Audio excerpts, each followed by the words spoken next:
That's better. So it is at 21%. It should be okay for tracking my workout, but honestly,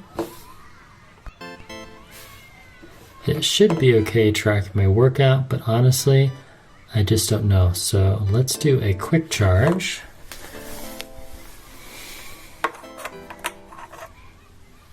Can't really pause this.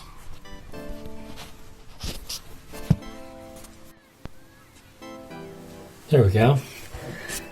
Got the camera angle just right. So we are at 21%.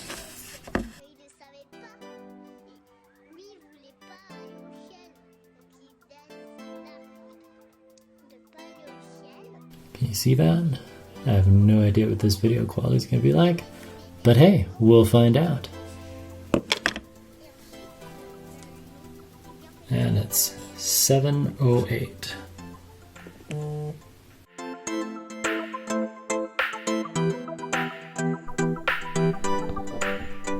Well, my Surface died, so I had to use me filming on my OnePlus SE why this Surface charges. But it did, but the Surface did last 27 hours, almost 27 hours. 1 day, just shy of 1 day and 2 full hours. All right, so the quick charge, if you're a runner, step number 1, put your Polar Grit X into airplane mode and then charge it. There's only one way to charge it. You just line up the little red dot. Oh, this is really funny. So when you're charging it and you uncharge it, not full yet. I just love that. Good job, Polar developers. So the battery was down to 21%, and at 7:26 it was at 47, and now if we click back, it's 7:35.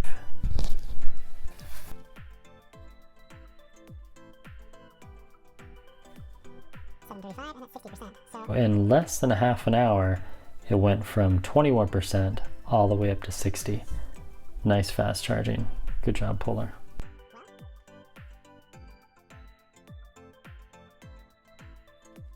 It is time for a run. So I'm going to disconnect this. Now it's at 61%. Awesome. And the reason I'm going to go for a run is because that's what Polar told me. So it says that I'm detraining. Cardio load status, detraining. You've been training less than usual. If you keep this up, your fitness level will start to go down. Really? Oh, that's sad. So now if I go to activity, there we go. Go easy. So this is the suggested workout. An hour and 18-minute run. I don't know if I can do that. Mobile dynamic or mobile static. And if you click on this, then it'll tell you what exercises it wants you to do. And these are actually quite fun. I've done them before, and it gives you the suggested stretches, and it's all timed, and then when you're done, you're good to go. But I'm just gonna go running instead, and it's real easy to go for a run. I'm gonna put it into airplane mode because I want it to connect to my smartphone, the one I'm filming on. So now it's out of airplane mode, and it'll sync my sleep. Let's see. Ooh, very poor. Oh, that's not good. A 58. Eesh. My highest is 81. I slept for almost 5 hours. Well, that's going to have to do. Actual sleep, 4 hours, 28 day, continuity, sleep cycles, REM, deep sleep. How did you sleep? Well, thanks for asking, Polar. I slept poorly. That's my attempt of a movie quote from Indiana Jones and the Last Crusade. Hope you like that. All right, so let's go run. This is my favorite part. You just hold down the select button, choose your sport,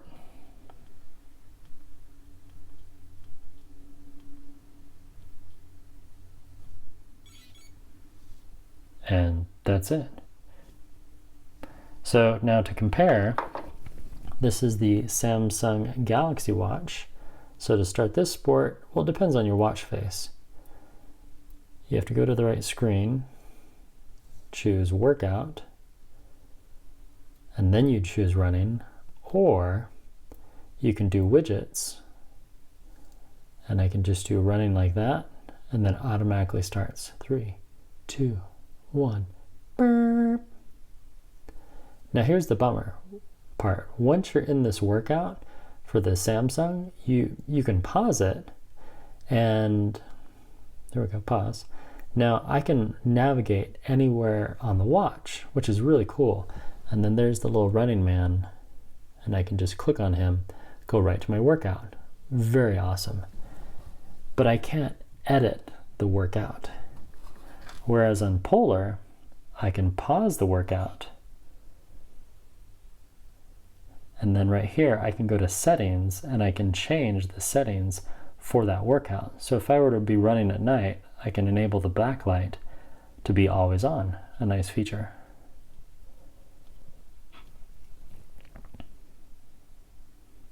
And I can do an interval timer. So, you know, I want to do a run. Let's see.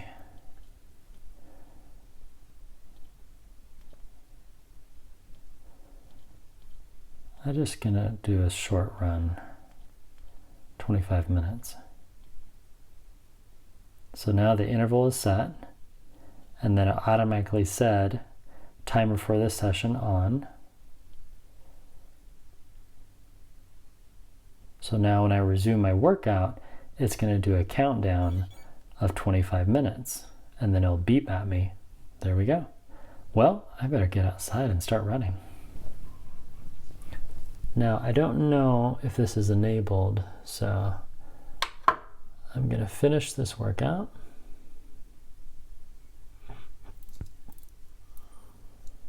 Discard. And then if you go to the workout mode, click on the 3 dots. There we go, workout screen, location. Okay, high accuracy, I want that. I don't want auto pause on. Auto lap, yes. Distance every mile. Screen always on. Yes. Uses more battery life, but it's a nice feature. I don't like auto pause, I find that annoying. Start.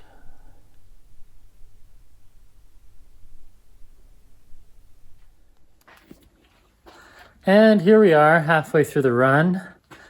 One of the perks of living in Utah County, there's construction everywhere. Anyway, this is some dude's house that's being built, and just want to give you an update on my gadgets. Let's take a look. Here's the Samsung Galaxy Watch3. So there's my heart rate, and I can, I don't know if I can, let me see if I can, my heart rate was on there. So you have the time, calories, speed, pace, heart rate zones, which is new. This is new on the GS3, but they said a lot of these features are going to be coming to the Active 2 and possibly the original Galaxy Watch that was released in 2018. One thing that's awesome about this smartwatch and many others, right here on the main screen, you can just click on the running man and it takes you right to your device. Now, if you want to make a phone call while you're running, yeah, you can do that too. You just go to apps. Oh, that's Samsung Pay. I tried to restore on this and it didn't quite work. There we go. Samsung, what are you doing? There we go. So yeah, I could go right here to my contacts, click on phone, and then make a phone call. Disregard that phone number, I'll zero that out. So I could call KODJ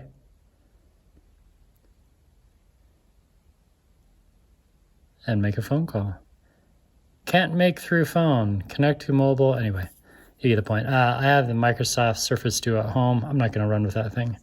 And then, of course, interactive watch screens. Very awesome. So the Samsung Galaxy Watch 3, yes, it is a true smartphone. Excuse me. So the Samsung Galaxy Watch 3, yes, it is a true smartwatch by any means. Is it accurate? Well, if you have heart conditions, I wouldn't recommend this one. I would consult a doctor first. But for a weekend warrior and you want nice running stats and a true GPS watch, this is the LTE version. So I could call up AT&T, pay them $10 a month, and they would assign a cell phone number to this device. I can leave my phone at home, make phone calls, do all that fun stuff. We have one of my favorite watches from the past, I don't know. I would say this is probably one of my favorite watches this year. This is the Polar Grit X. You can see the, come on phone, focus. There we go. Now, one of the downsides to this is it's not a true smartwatch. It's a smart fitness gadget. Extremely accurate. I would say this is just as accurate or more than Garmin and way more accurate than Samsung. I hate throwing companies under the bus, but, this is why you watch my channel, right? To get honest reviews. Polar, Garmin, Samsung, Apple, they're all watching this video for the first time. So, what else to tell you about this watch? It's accurate. You can view your max heart rate during your run. So I stepped it up there a notch. There's my average heart rate and current heart rate. There's my altitude. There's my max wattage, and I can't read that other small number. And my heart rate, distance, and my pace. So right now, it's grabbing my heart rate from my finger. So it's pretty cool. Now, you can't exit this screen and make phone calls and all that stuff, but you know what? Who cares? One thing I do like is on any of these screens, if you hold down the red button, you can lock in your power zone, or you can cancel that. And if you go to the next one, let's say you're on the heart rate screen, heart rate zone 1 locked. So now if I go running, I have to stay within that zone, and it beeps at me if I go outside that zone. So there's my zone, 87 to 103, which is really cool. I really like that feature. Another cool feature on this watch, if you pause it, you can change the settings of the workout. And as you notice, I'm not touching the screen at all. You can do all navigation with these 5 buttons that it has. Little breadcrumb feature. And last, but definitely not least, this would be the watch in my sock. I only have 2 wrists, and I've tried running with multiple watches on my wrist. It just doesn't work. But if you have running socks on, compression socks, it works pretty well. So with this watch, let me get out of the glare here. This is the Garmin Vivoactive 4, and you can see the inscription right there. If I can get the iPhone to focus. Come on, Apple. Rule the galaxy. This is the Darth Vader watch. So I have to unlock the watch, and there's my stats. We have distance. Now this one is not you don't navigate the workouts with the buttons. You have to use the touchscreen, which can be really hard while you're running. But you need to do the same thing with Samsung, but where Samsung helps is they have this dial. So whether you're wearing gloves or whatever, you can navigate this and you can pause the workout. You can pause the workout, of course, with the buttons, and then you can start the workout as well.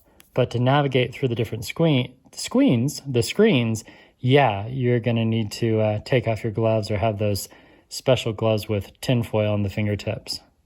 But the data is really good. The heart rate zones are there. There's a really strong focus on heart rate. You can navigate outside the workout view, and it's just awesome. So 3,535, whereas Samsung thinks I'm at 3,000 848. So this is what it sounds like when you fall either below or you supersede your zone alert.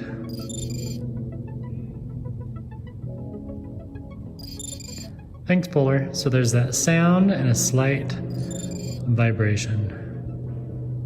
Vibration. Polar Grit X! Okay, that's just fun. I should film more videos in this tunnel.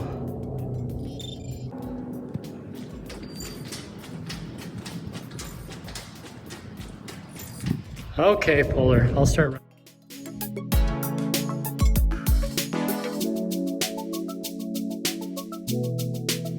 Finished hours ago, but I want to do a battery test.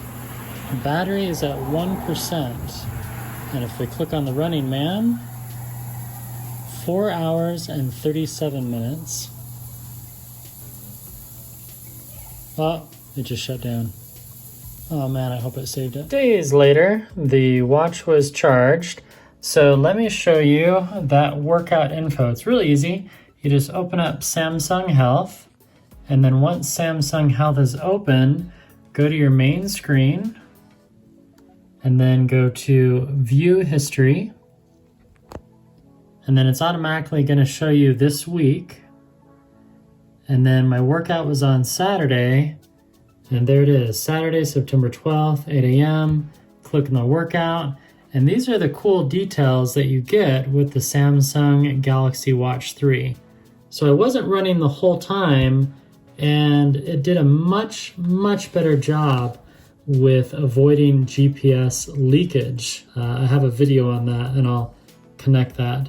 So here are the stats for the heart rate zone, and you can click on these and choose pace, elevation, cadence. You can see which ones you want to view.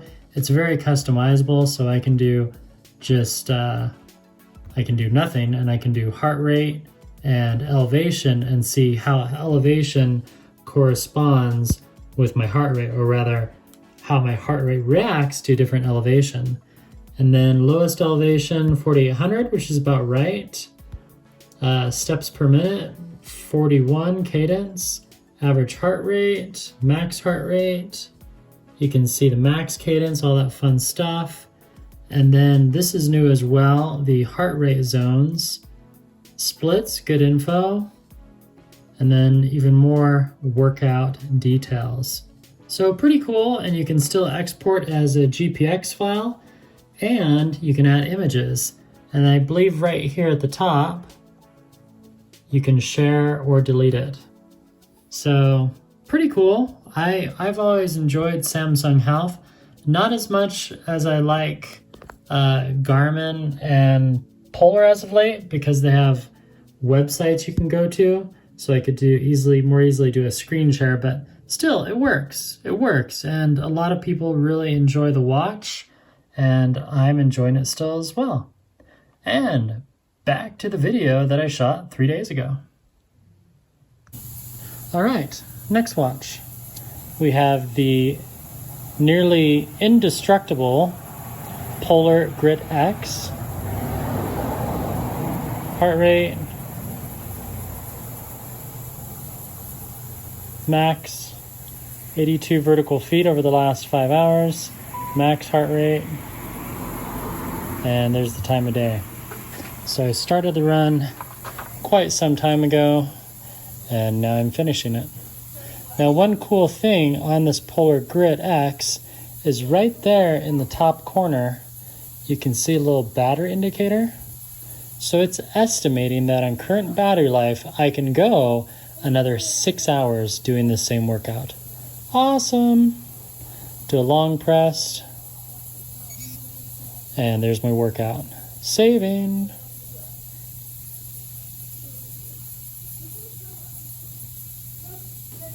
And there we go. There's all my heart rate zones, energy used, pace, speed zones, power. I mean, what doesn't it track, right? cadence, altitude, ascent and descent, best lap. I ran a 6-minute lap. That's awesome. That's probably half a mile. And there's all my laps right there. Sorry, we're getting some glare on this. Hopefully you can read that. Not bad for an aging man. You've reached your activity goal. Woohoo! And then it buzzes. And then it buzzes again. Then it buzzes again. And that's about it for gamification. And then if I scroll to my activity screen, 264%. Okay, I overshot. So even though I only ran for about 3 miles, I just kept the GPS running, because I wanted to test GPS leakage. So there you go, 13,000 steps. Saturday, I have really good days. Not bad, and after almost 5 hours of GPS, the battery only dropped, 48%, so it dropped, it was at 61, so it only dropped 12. Sorry, a car was driving by. So the battery only fell 12% over 5 hours. That's amazing, Polar. I only have to charge this watch once every 6 hours. I love it. Okay, last watch. It's in my sock. Oh, almost fell over. So that distance, not right. Heart rate's good, but this Garmin Vivoactive 4 does have GPS leakage. So no, it cannot rule the Galaxy. Sorry, Darth Vader. Really sorry about that. So, but I do love it. When you're actually moving, it does a really great job of accuracy. Heart rate's pretty good. It responds really good when you stop or start. And we'll just stop this workout and save. Live track canceled. Yeah, I don't have my OnePlus phone with me, so I couldn't do live track. Ooh, new record. Let's see what it is. Fastest mile, 11. Oh man. Chris, JP, I'm sorry. I tried. So there's my summary. Heart rate zones, up and down. There's, wow, it looks like I ran the state of Washington there. Is that Washington or Connecticut? Anyway, so there's all my distance. There's all my steps. 8,000 steps since 9 a.m. this morning.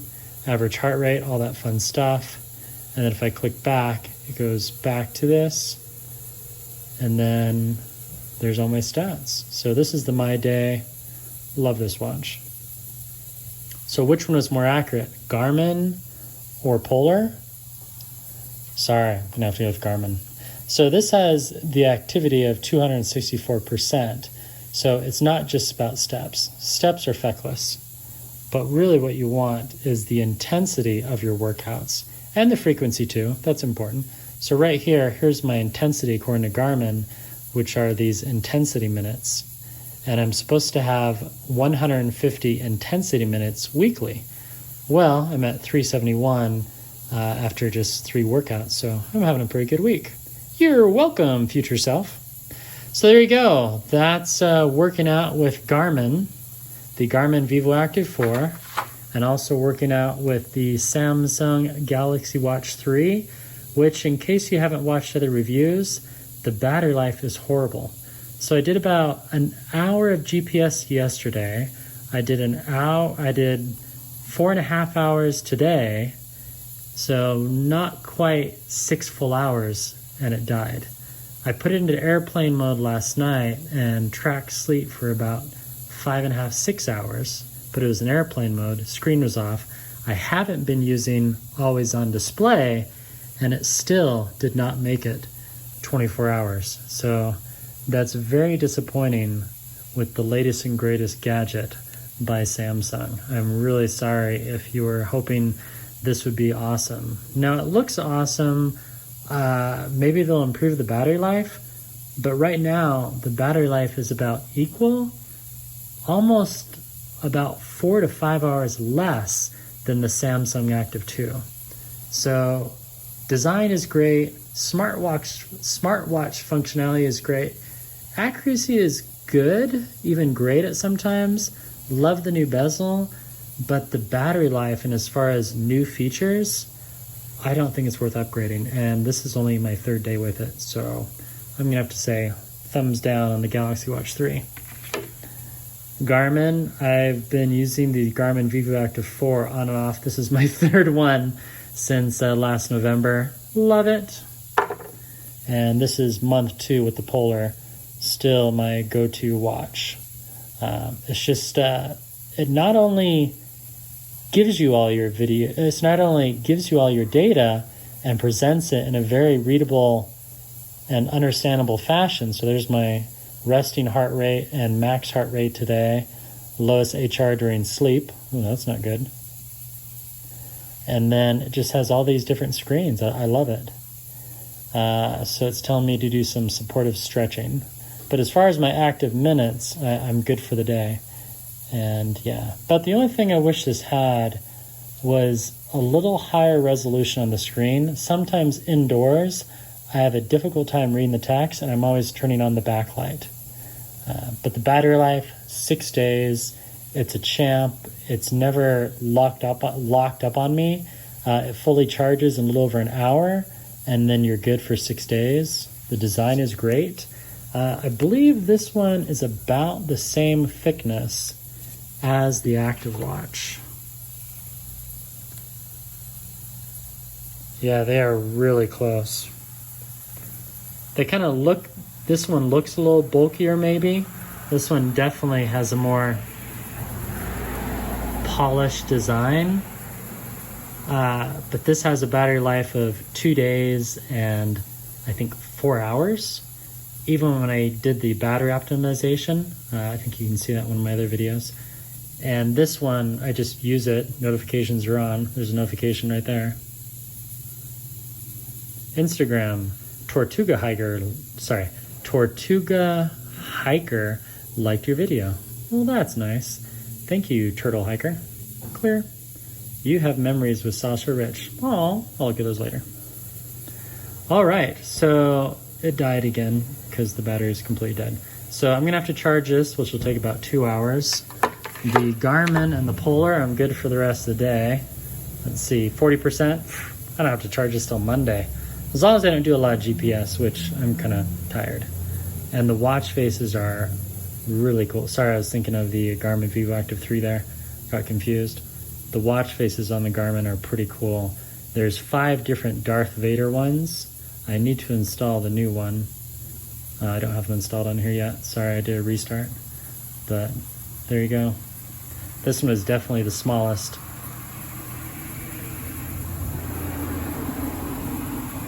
And yes, this one has onboard GPS. All 3 of these do. So that's my review. I'm sticking to it. Thanks for coming by and watching. Not in my studio, so the sound's probably a little off. Sorry. I just didn't have time, and I wanted to showcase that Galaxy Watch 3. I don't know if I've even posted the unboxing yet. But I like it. I don't think it's for me. I'm going to either sell it or return it. But if you don't have a watch yet and you just have $450 laying around, sure, yeah, go ahead and buy it. If you already have the Galaxy Watch from 2018, no, don't buy it.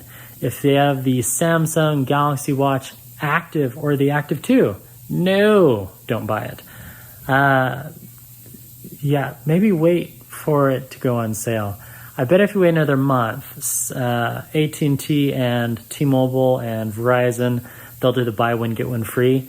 Yes, it's worth $200. For $200, it would be a great watch.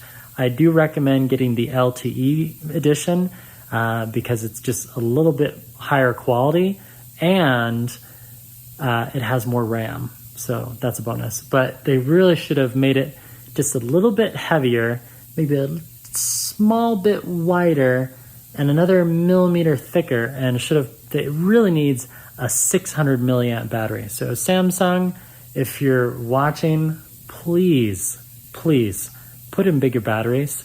I would love to promote your watches and give them 2 thumbs up, but the battery life is horrible, and you can do better, Samsung. You should do better. You owe it to us, the customers, to do better. So that's all I have for today. Thank you. This was a longer than expected video, but I needed to include all those details. Those are my cool movie posters. That one's from Cartoon Fortress, so thank you, Cartoon Fortress, for the Goonies poster. Thanks again for your support, and remember to always run farther to go further in life. Goodbye.